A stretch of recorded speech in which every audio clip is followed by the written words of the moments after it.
जाओ कहना आ जाओ आ जाओ आ जाओ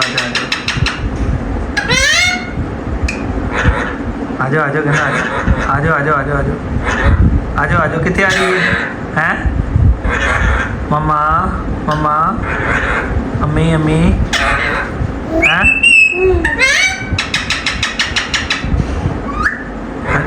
आ जाओ कितने आ रही है दस अंदर आ रही है पिंजरे जा रही है अंदर ये कहना आ जाओ आ जाओ आ जाओ आ जाओ कहना कितने आ रही है पिंजरे जा रही है हैं और दे दस आ कितने जाइए हैं बच्चा ना बड़ा खुश होता है आ जाओ आ जाओ आ जाओ कितने आ रही है दस हैं हाँ जी सीटियाँ भी बज रही हैं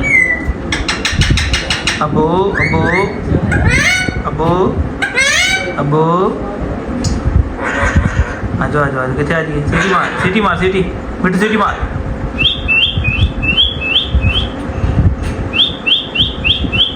सीटी मार कितने आ रही है कितने आ रही है ये नहीं समझ आ गई कहना आ कितने चाहिए हाँ जी ओ खैर मिट्टू जी खैर कितने आ रही है कितने आ रही है हाँ जी हाँ जी मिट्टू हाँ जी मिट्टू वो क्या बात है मिट्टू जी भाई मिट्टू हाँ जी कितने आ रही है दसो नाले भी दसी करना ओ खैर फुल जशन हो रहा सीटियाँ बज रही सुनना जी माशाल्लाह पूरियां गल्लां करदा है वेखो ये अम्मी कहंदा अबू कहंदा आ जाओ सीटियां मारदा है मियाँ मिट्टू मिट्टू मिट्टू सीटियां मारदा मिट्टू मिट्टू जी बड़े खुश लग रहे हैं आ जाओ कितने आ रही है कितने आ रही है कितने आ रही है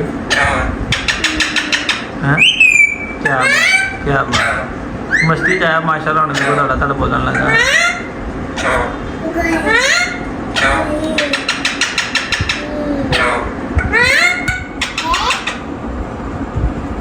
मियाँ मिट्टू नमना खा रहे हो मियाँ मिट्टू इन्होंने बाहर कढ़ा ना तो इन्हें चुप हो जाना है मिट्टू कितने आ रही है मारदा सीटी मार सीटी है सीटी मार सीटी हो तेरा सीटी मार आई शाबाश सीटी मार तोते वाली आवाज ना कर सीटी मार तोते वाली आवाज ना कर सीटी मार सीटी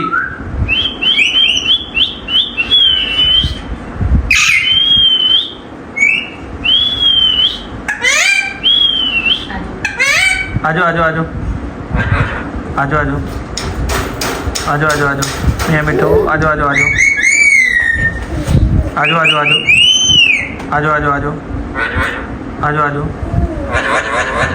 मियाँ मिट्टू आ जाओ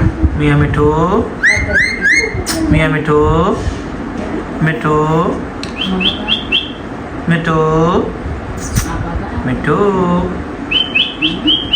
गुस्सा कर गया लगता मिट्टू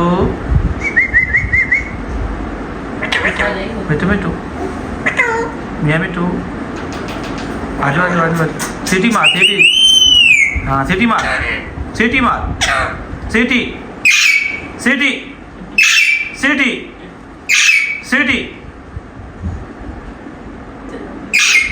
और ये मेरा सुबह खुशखबरी लग रही है बड़ा खुशखबरी जी है ना साड़ी अबू आ नहीं खोल के देखने दे रही सानू लो जी माशाल्लाह जी माशाल्लाह मैंने शक पिया सीगा मैं कहीं देखदा आ बच्चा मालूम हो रहा इदा थले बत्तख का हैगा आ मुर्गी ने की पता बत्तख का बच्चा कहता बच्चा है हाँ वो प्याज निकल गए अंडे चो बाहर अज कितनी तरीक है जी 21 तरीक है 25 तरीक की बिठाई है जी लो जी वीडियो नहीं कुछ कटियां फोन की मैमोरी फुल हो गई सी हुण देखते हैं जी बिस्मिल्लाह जी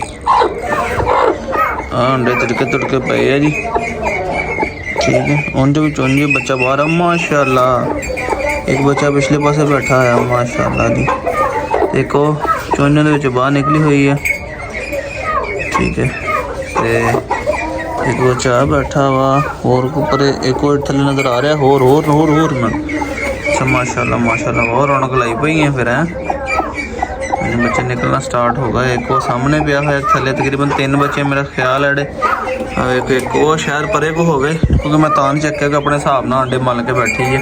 ज़्यादा तंग करने का फायदा कोई नहीं होता। निकलने वही होंगे जिहड़े ने जिन्होंने जिंदगी लिखी है वही निकलने। बाकी साढ़े धक्केशाही करने ना वध नहीं जाने होंगे। हुण अपनी बड़ी सैटिंग बना के बैठी मैं कि बैठी रहे जी। और माशाल्लाह हिम्मत आ मुर्गी की वेखो। 25 तरीक की बिठाई है 21 तरीक हो गई। किन्ने दिन बन गए फिर जी 25 महीना होना सीगा। 28 दिनों का निकलते हैं तो महीने मेरे ख्याल 26-27 दिन होए होने। 28 दिन निकलने शुरू हो गए। चलो अज दिन तो अल्लाह करे कल की दिहाड़ी तक इंशाल्लाह निकल आएंगे। फिर जोड़ा सामने अंडा पिया खोलने के बच्चा निकलिया हुण एन सही प्रॉपर रेडी हो के तो फिर बच्चा निकलिया जानी खुश्क हो के फिर टुटिया होया। चलो अल्लाह रखे खैर। देखो जी शाम तक किन्नी रौनक लाती है फिर इंतज़ार करते हैं। ये शुक्र है मैं आके वेख लिया वा अद्धा क बच्चा निकलिया होया वा अद्धा बच्चा विच फसिया होया। कोशिश कर रहा तो छिलका लथ गया और रबड़ी दे विच फसिया होया। मैं ना बिस्मिल्लाह आप ही कढ़दा अपने हत्थां नाल। सिर्फ इन्ना छिलका फसिया सी इन्ना करके कुछ बच्चा ड्राई भी हो चुकिया वा। पता नहीं है किदों करीबन थल्ले आया होना। पैर एक बाहर कढ़ के जोर मारन लगा सीगा। हेलो जी ये लो वो निकलिया पिया पता नहीं वो किदों का ड्राई होया। आ सामने गोल्डन जहा बच्चा ठीक है। एक ब्लैक जैसा कढ़िया आ एक वो फसिया होया। एक देखो पता नहीं अंडा टुटा होया वा या बच्चा फसिया मतलब लगता इन्ना नहीं लाया पिया बच्चा खुशक हो के ना। खुशक हो के तो मैंने लगता बच्चा ही पूरा होया पिया। देखो मैं कहना लगता जिदा फिस गया होंगे उत्तों खुश्क होया पिया अंदरों भी खुश्क होया पिया बिल्कुल। यानी खुराक उनकी खत्म हो गई सी और उनको छिलका नहीं सही टुटा तो वह छिलका ना टुटने वजह नाल अल्लाह नूं प्यारा होगा। मैं कोई वेखदा जो कोई टिड़का टुटा ना हूँ मैं कढ़दा जिदा वेख लो बच्चा कढ़िया होना वा तो किदा खुश्क भी होया पिया वा। एक आ सामने का टुटा होया अंडा पिया ना जोड़ा एक बार मैं चैक कर लवां इनू भी मैं कढ़ देवां बच्चे नूं। एक हुण कढ़िया इनू भी कढ़ देना क्योंकि ना निकलिया ना तो ये भी ना हर किते ज़ाया हो जाए। कुरान बिल्कुल सही खुश्क हो के निकलिया हुआ अंडा छिला इसलिए ठीक है। तो एन कह लो कि अपनी पूरी तैयारी के सीगा बच्चा। हूँ थोड़ा वाइब्रेट कर रहा है क्योंकि पक्खा चल रहा वा। मुर्गी की हीट 15-20 मिनट अद्धा घंटा मिली देने खुश्क हो गए तो वाल आ जाने। जो कच्चा अंडा हो ना तो फिर थले ब्लड जहा निकलता होंगे तो कुछ भी नहीं है। लो जी इतने इन बच्चों के एडजस्ट कर देना तो थोड़ी देर के इन्हें जो फ्राई हो जाना। तो मैं करी ना मुर्गी घट ही मार लवां जो होर जो अंडा है तो कढ़ देवां नहीं तो फिर हाल होना चाहिए जो हम तुहाडे सामने होया पिया। हाले वीरो बंद ही इन्होंने अजे छड्डिया ही नहीं है सवेर का। इन्होंने छड्डांगे सारा घंटा डेढ़ ठहर के तो मुर्गियां बंद कर देंगे। बच्चों ने मुर्गी छड्डी सी इस करके ना तो अपना घोड़े को माशाल्लाह मसाला मसूला दिता है कड़ियाला पाता वाहवा झग्गा झुग्गा कढ़ रहा। बादी शादी जी है ना कढ़ रहा पक्खा चल रहा है। वड्डी कहानी इत्थे बनी है ठीक है। जी वो इतने बनी सी छाल मार के खुली चढ़ के बैठी है। पानी रख दिता मैं इतने बह जाएगी पे दिल करेगा तो लत के थले आ जाएगी। इन्हें को डरदी उत्ते चढ़ गई है तो इधर बन छड़ी है। स्टाइलों इतने बनया आया ठंडी जगह की थले पानी शानी सटिया पक्खा चलता है आराम सुकून बैठी है। इतने मुर्गे बाल बाल बच गई है। पहले दूई कहानी में लगी सी मारन उन्हें कोई कुछ नहीं किया इनू लगी थी लान लगी अगों फड़न लगी सी। जो इतने बनी है इनकी निगाह खरगोशों ने ताड़ी ला के बैठी है कि बस खरगोश फड़ा मैं।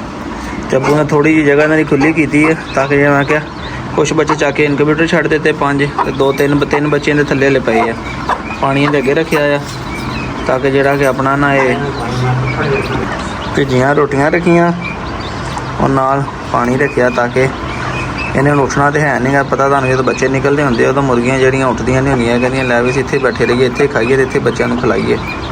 बच्चे जो खाण तो अगे है नहीं गे नरम भिजियाँ रोटियां रख दित्तियां इनूं पानी भी रख दिता चलो इत्थे खा पी लेगी जरा। तो इंशाल्लाह उम्मीद है कि शाम तक जोड़े ने बच्चे कढ़ने हैं ना तो इंशाल्लाह ताला उन्होंने कढ़ लैने शाम तक। तो बाकी एक बारी मांडे फड़ के फिर वेखन लगे एक नूं तड़ेड़ लगी सी मैं उन्होंने भी तोड़ के कढ़ दिता। हूँ जो थोड़ा ब्लड जहा निकलिया सीगा ਬਰਲੇ ਕੇ ਬੱਚਾ ਮੈਂ ਕੱਢ ਦਿੱਤਾ ਸੀਗਾ। ਖੋਲ ਬੜਾ ਖੁਸ਼ਕ ਹੋਇਆ ਹੋਇਆ ਸੀਗਾ, ਯਾਨੀ ਉਂਝ ਕਹੀਏ ਤੁਸੀਂ ਨਮੀ ਦੀ ਕਮੀ ਜਿੱਦਾਂ ਹੁੰਦੀ ਹੈ ਨਾ, ਉਹ ਬੱਚਾ ਪੁੱਠਾ ਹੋਇਆ ਪਿਆ। ਮੈਨੂੰ ਲੱਗਦਾ ਪੂਰਾ ਹੋ ਗਿਆ, ਲੱਗਦਾ ਵੈਸੇ ਹੀ ਉਹਦੇ ਥੱਲੇ ਆਇਆ, ਲੱਗਦਾ ਪੂਰਾ ਹੋ ਗਿਆ ਕਿ ਜਿੰਦਾ ਹੀ ਆ। ਨਹੀਂ ਮੈਨੂੰ ਲੱਗਦਾ ਇਹ ਪੂਰਾ ਹੋ ਗਿਆ ਹੈ। ਹਾਂ ਸ਼ੱਕ ਤਾਂ ਇੱਦਾਂ ਹੀ ਪੈਂਦੀ, ਆਵਾਜ਼ ਹੋਈ ਨਹੀਂ ਆ ਰਹੀ, ਨਹੀਂ ਤਾਂ ਇੰਨਾ ਕੁ ਬੱਚਾ ਚੂਕਾ ਚੱਕਦਾ ਤਾਂ ਹੁੰਦਾ ਹੀ ਆ। ਇਹ ਵੀ ਲੱਗਦਾ ਪੂਰਾ ਹੋ ਗਿਆ ਜੀ। ਦੋ ਬੱਚੇ ਅੱਲਾ ਨੂੰ ਪਿਆਰੇ ਹੋ ਗਏ। 4 ਤੇ 4 8 ਅੰਡੇ ਦੇ ਥੱਲੇ ਹਲੇ ਪਏ ਹੋਏ ਆ, ਠੀਕ ਹੈ। ਤੇ 2 ਬੱਚੇ ਪਏ ਆ, ਇਹ ਮਾਸ਼ਾਅੱਲਾ ਠੀਕ ਆ, ਚੁਗਦੇ ਚਾਗਦੇ ਆ। ਸ਼ਾਇਦ ਇਹਨਾਂ ਬੱਚਿਆਂ ਦੇ ਥੱਲੇ ਆ ਕੇ ਪੂਰਾ ਹੋ ਗਿਆ ਹੋਣਾ, ਕਿਉਂਕਿ ਜਦੋਂ ਕੱਢਿਆ ਸੀਗਾ ਸਹੀ ਦਿੰਦਾ ਸਲਾਮਤ ਸੀ। ਇਹਦਾ ਸਲਾਮਾਂ ਨੂੰ ਕੱਢ ਕੇ ਮੈਂ ਬੱਚੇ ਰੱਖਿਆ ਦੇ ਨਾਲ, ਤੇ ਉਹ ਅੱਲਾ ਨੂੰ ਪਿਆਰਾ ਹੋ ਗਿਆ। ਇਹ 2 ਬੱਚੇ ਜਿਹੜੇ ਐਕਸਪਾਇਰ ਹੋਏ ਇਹਨਾਂ ਵਿੱਚੋਂ ਇੱਕ ਜਿਹੜਾ ਹੁਣ ਕੱਢਿਆ ਸੀਗਾ, ਤੇ ਇੱਕ ਪਹਿਲੇ ਅੰਡੇ ਦੇ ਵਿੱਚ ਤੁਸੀਂ ਵੇਖਿਆ ਕਿ ਉਹ ਅੱਲਾ ਨੂੰ ਪਿਆਰਾ ਹੋਇਆ ਸੀਗਾ। ਚਲੋ ਜੀ ਇਨਸ਼ਾਅੱਲਾ ਸ਼ਾਮ ਤੱਕ ਵੇਟ ਕਰਦੇ ਹਾਂ, ਅੱਲਾ ਪਾਕ ਕਰਮ ਕਰੇਗਾ। ਦੇਖੋ ਜਿਹੜੀ ਜ਼ਿੰਦਗੀ ਹੋਈ ਉਹਨੇ ਵੱਧ ਜਾਣਾ, ਜਿਹੜੀ ਘਟੀ ਹੋਈ ਉਹਨੂੰ ਕੋਈ ਬਚਾ ਨਹੀਂ ਸਕਦਾ, ਚਾਹੇ ਜਿੰਨੀ ਮਰਜ਼ੀ ਕੋਸ਼ਿਸ਼ ਕਰ ਲਵੋ। ਦੇਖਦੇ ਹਾਂ ਇਨਸ਼ਾਅੱਲਾ ਤਾਲਾ ਹੁਣ ਸ਼ਾਮ ਤੱਕ ਕਿੰਨੇ ਬੱਚੇ ਨਿਕਲਦੇ ਆਪਣੇ। ਹੁਣ ਮੈਂ ਸ਼ਾਮ ਨੂੰ ਆ ਕੇ ਤੋੜ ਕੇ ਵੇਖਿਆ, ਠੀਕ ਹੈ। ਤੇ 6 ਅੰਡੇ ਹੀ ਜਿਹੜੇ ਆਪਣਾ ਜਿਹੜਾ ਨਾ ਬੱਚੇ ਸਹੀ ਬਣੇ ਹੋਏ ਆ, ਮਗਰ ਆਹ ਨਮੀ ਦੀ ਵਜ੍ਹਾ ਨਾਲ ਜਿੱਦਾਂ ਮਰੇ ਹੁੰਦੇ ਨਾ ਬੱਚੇ, ਖੁਸ਼ਕ ਹੋਏ ਪਏ ਵੇਖ ਬਿਲਕੁਲ। ਇਹਨਾਂ ਕੋਲ ਟੁੱਟੇ ਹੀ ਨਹੀਂ ਪਿੱਛੋਂ ਵੀ ਇਹਨਾਂ ਨਹੀਂ ਉਂਝੀ ਸੀ ਹਜੇ। ਇਹ ਸਾਰੇ ਬੱਚੇ ਇਹ ਜਿਹੜੇ 1 2 3 4 ਜਿਹੜੇ ਇਹਦੇ ਵਿੱਚ ਹੀ ਮਰੇ ਨੇ ਨਾ, ਪਹਿਲੇ ਦੇ ਕਿਤੇ ਜਿੱਦਾਂ ਪਹਿਲੇ ਪੀਲੇ ਹੋਏ ਆ। ਇਹ ਜਿਹੜੇ ਹੁਣ ਮਰੇ ਆ, ਮਤਲਬ 6 ਅੰਡਿਆਂ 'ਚ ਬੱਚੇ ਮਰੇ। 6 ਆ 3 9 ਬੱਚੇ ਮਰੇ ਆ, ਤੇ 8 ਮਾਸ਼ਾਅੱਲਾ ਬੱਚੇ ਜਿਹੜੇ ਠੀਕ ਆ। ਟੋਟਲ 17 ਅੰਡੇ ਸੀ, 17 ਦੇ ਵਿੱਚੋਂ 50% ਆਇਆ, ਬਾਕੀ ਮਰ ਗਏ। ਕੋਈ ਬੱਤਖ ਦੇ ਬੱਚੇ ਨੂੰ ਨਮੀ ਜ਼ਿਆਦਾ ਚਾਹੀਦੀ, ਮੁਰਗੀ ਥੱਲੇ ਫੇਲ ਆ। ਇਹ ਤਜਰਬਾ ਹੋ ਗਿਆ, ਅੱਗੇ ਤਾਂ ਮੁਰਗੀ ਥੱਲੇ ਨਹੀਂ ਰੱਖਣੇ ਬੱਤਖ ਦੇ ਬੱਚੇ ਜਿਹੜੇ, ਇਹ ਇਨਕੂਬੇਟਰ 'ਚ ਕਢਾਇਆ ਕਰਾਂਗੇ। ਇਹ ਖਰਗੋਸ਼ਾਂ ਲਈ ਲੱਗਾ ਜੀ ਮੈਂ ਘਾਹ ਵੱਢਣ ਹੱਥਾਂ ਦੇ ਨਾਲ ਹੀ। ਘਾਹ ਬੜਾ ਸੋਹਣਾ ਕੂਲਾ ਘਾਹ ਆ। ਇਹ ਮਿੰਟ ਲੱਗਣੇ ਸਿਰਫ 5, ਤੇ ਵਾਹਵਾ ਥੱਬਾ ਬਣ ਜਾਣਾ। ਖਰਗੋਸ਼ਾਂ ਦਾ ਚੰਗਾ ਗੁਜ਼ਾਰਾ ਹੋ ਜਾਣਾ। ਖਰਗੋਸ਼ ਅੱਲਾ ਕਰੇ ਇੱਧਰਲੀਆਂ ਪੁੱਤਲੀਆਂ ਛਾਵਾਂ ਪਾ ਕੇ ਨਾ ਫਰੀਜ ਹੀ ਪਲ ਜਾਣੇ ਆ, ਫੇਰ ਹੀ ਫਾਇਦਾ ਆ। ਤੇ ਖਰਚਾ ਇਹਨਾਂ ਦਾ ਘੱਟ ਹੋਏਗਾ, ਫਿਰ ਵੀ ਇਹਨਾਂ ਦਾ ਗੋਸ਼ਤ ਖਾਣ ਦਾ ਵੀ ਤਾਂ ਫਾਇਦਾ ਹੋਊਗਾ ਨਾ। ਤੇ ਫਰੀ ਦੇ ਵਿੱਚ ਪਾ ਲਾਂਗੇ। ਜੇ ਖਰਚੇ ਹੀ ਕਰਨੇ ਆ ਫਿਰ ਦਾੜੀ ਨੂੰ ਮੁੱਛਾਂ ਵੱਧ ਜਾਣੀਆਂ, ਉਹ ਹਿਸਾਬ ਹੋ ਜਾਣਾ। ਇਹ ਅੱਛਾ ਘੋੜਾ ਵੀ ਬੰਨ ਦਿੱਤਾ ਬਾਹਰ, ਇੱਥੇ ਅਗਰ ਲਿਟਿਆ ਵਾ, ਲਿਟ ਕੇ ਮਿੱਟੀ ਲੱਗੀ ਹੈ। ਮੈਂ ਅੰਦਰ ਜਾ ਕੇ ਸਾਫ਼ ਸੁਫ ਕਰਾਂਗੇ ਇਹਨੂੰ। ਉਹ ਵੱਢਤੇ ਸੀ ਖੱਬਲ ਘਾਹ, ਉਹਨੂੰ ਮਾਸ਼ਾਅੱਲਾ ਚੰਗਾ ਜੁੜਿਆ। ਜਿੰਨੀ ਦੇਰ ਮੈਂ ਕਿਹਾ ਇੱਥੇ ਘਾਹ ਖਾਂਦਾ ਨਾ, ਮੈਂ ਉਹਨੂੰ ਤਾਂ ਇਹਨਾਂ ਨੂੰ ਬੰਨ ਬੁੰਨ ਲਵਾਂ, ਜਾਂ ਜਰਾ ਘਾਹ ਛਾਹ ਜਿਹੜਾ ਆ ਖਰਗੋਸ਼ਾਂ ਲਈ ਉਹ ਵੱਢ ਲਵਾਂ ਜਰਾ। ਲੋ ਜੀ ਮਾਸ਼ਾਅੱਲਾ ਢੇਰੀ ਵੱਢ ਕੇ ਮੈਂ ਦਿੱਤੇ ਜੇ ਪਾ। ਹੁਣ ਮੇਰੇ ਕੋਲ ਡਰ ਕੇ ਨਾ ਬੜੇ ਐਨ ਖਲੋ ਗਏ ਆ, ਤੇ ਬੱਚੇ ਵੀ ਤੁਹਾਨੂੰ ਦੂਰੋਂ ਨਜ਼ਰ ਆ ਰਹੇ ਹੋਣੇ। ਕੱਲ੍ਹ ਇੱਕ ਭਾਈ ਨਾਲ ਰਾਬਤਾ ਹੋਇਆ ਸੀਗਾ, ਉਹਨੇ ਕਿਹਾ ਸਲਾਮ ਲਹਿਦਾ ਕਰਦੇ ਬੱਚਿਆਂ ਨੂੰ, ਠੀਕ ਹੈ, ਤੇ ਲਹਿਦਾ ਕਰਕੇ ਫੀਡ ਕਰਾਓ ਇਹਨਾਂ ਨੂੰ। ਵੇਖੀਏ ਮਾਸ਼ਾਅੱਲਾ ਠੀਕ ਹੈ, ਤੇ ਮੈਂ ਕਿਹਾ ਰਹਿਣ ਦੀ ਇਕੱਠੇ ਹੀ, ਕਿਉਂਕਿ ਪਹਿਲੇ ਇੱਕ ਫੈਮਿਲੀ ਉਮੀਦ ਹੈ ਕਿ ਨਾਲੇ ਇਹਨਾਂ ਨੂੰ ਕੋਈ ਨੁਕਸਾਨ ਨਹੀਂ ਦਿੰਦਾ। ਜਿਹਦਾ ਨੁਕਸਾਨ ਦੇਣਾ ਹੁੰਦਾ ਹੁਣ ਇਹਨਾਂ ਨੂੰ ਟਪਾ ਦੇਣਾ। ਕੱਲ੍ਹ ਇੱਥੋਂ ਸਫਾਈ ਵੀ ਕਰਾਂਗੇ, ਥੱਲੇ ਤੂੜੀ ਇਸੇ ਕਰਕੇ ਖਿਲਾ ਲਈ ਤਾਂ ਕਿ ਖੁਸ਼ਕੀ ਵਗੈਰਾ ਨਾ ਹੋ, ਗਿੱਲੀ ਨਮੀ ਨਾ ਹੋਵੇ, ਲਗਭਗ ਖਾਣ। ਬਾਕੀ ਕੱਲ੍ਹ ਇਨਸ਼ਾਅੱਲਾ ਸਫਾਈ ਕਰਾਂਗੇ, ਉਹ ਤੁਹਾਨੂੰ ਮੈਂ ਕੱਲ੍ਹ ਦੇ ਵਲੌਗ 'ਚ ਵਿਖਾਵਾਂਗਾ। ਇੱਕ ਆਹੀ ਰਹਿ ਗਈ ਆ ਬਾਹਰ ਬੰਨ੍ਹਣੇ ਵਾਲੀ ਬਸ, ਬਾਕੀ ਇਹਨੂੰ ਬੰਨ੍ਹ ਦਿੱਤਾ ਆ। ਆਂਡੇ ਸਾਰੇ ਮੁਰਗੀ ਤੇ ਤੁਹਾਨੂੰ ਦੱਸਿਆ ਕਿ ਅੱਗੇ ਬਸ ਇਹਨੂੰ ਬੰਨੀਏ ਬਾਹਰ, ਤੇ ਜਨਾਬੇ ਵਾਲੀ ਫਿਰ ਕੰਮ ਸ਼ਮ ਨਿਬੇੜ ਇਹਨਾਂ ਨੂੰ ਤੇ ਵਲੌਗ ਦਾ ਫੈਂਡ ਕਰੀਏ ਅੱਜ। ਜਿਹੜੇ ਖਰਗੋਸ਼ ਵੇਖਣ ਲੱਗਾ ਤੇ ਵੇਖੇ ਤੇ ਭਈਆ ਅੰਡੇ ਆ ਪਏ, ਤੇ ਅਸੀਂ ਕੱਲ੍ਹ ਕਹੀ ਇਹਨੇ ਮੁਰਗੇ ਨੇ ਅੰਡੇ ਨਹੀਂ ਦਿੱਤੇ। ਫਿਰ ਉੱਧਰ ਉਹਨਾਂ ਦੇ ਖੁੱਡੇ ਦੇ ਵਿੱਚ ਚੂਚੇ ਵਾਲੀ ਮੁਰਗੀ ਛੱਡੀ ਹੋਈ ਹੈ ਨਾ, ਉਹ ਇੱਥੇ ਆ ਕੇ ਕੋਈ ਜਗ੍ਹਾ ਬਣਾ ਲਈ ਹੈ, ਇੱਥੇ ਆ ਕੇ ਮਾਸ਼ਾਅੱਲਾ ਅੰਡੇ ਦੇਣ ਲੱਗ ਪਈਆਂ ਜੀ।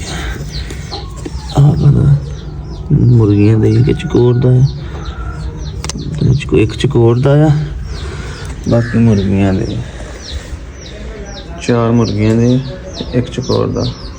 ਲੋ ਜੀ ਵੀਰੋ ਤੁਹਾਡੇ ਕਹਿਣ ਤੇ ਜਨਾਬ ਫਾਈਨਲੀ ਕ੍ਰਾਸ ਕਰਾਤੀ ਜੀ। ਬਾਕੀ ਵੇਖੋ ਕਿ ਕੀ ਬਣਦਾ ਜੇ। ਮੇਲ ਬੜਾ ਅੱਛਾ ਰੋਡਾ ਕੋਲ ਟਰ ਗਿਆ ਆ, ਤੇ ਵੇਖੋ ਅੱਲਾ ਖੈਰ ਕਰੇ। ਦੁਆਵਾਂ 'ਚ ਯਾਦ ਰੱਖਿਓ। ਫਿਰ ਮਿਲਾਂਗੇ ਨੈਕਸਟ ਵਲੌਗ 'ਚ। ਅੱਲਾ ਹਾਫਿਜ਼।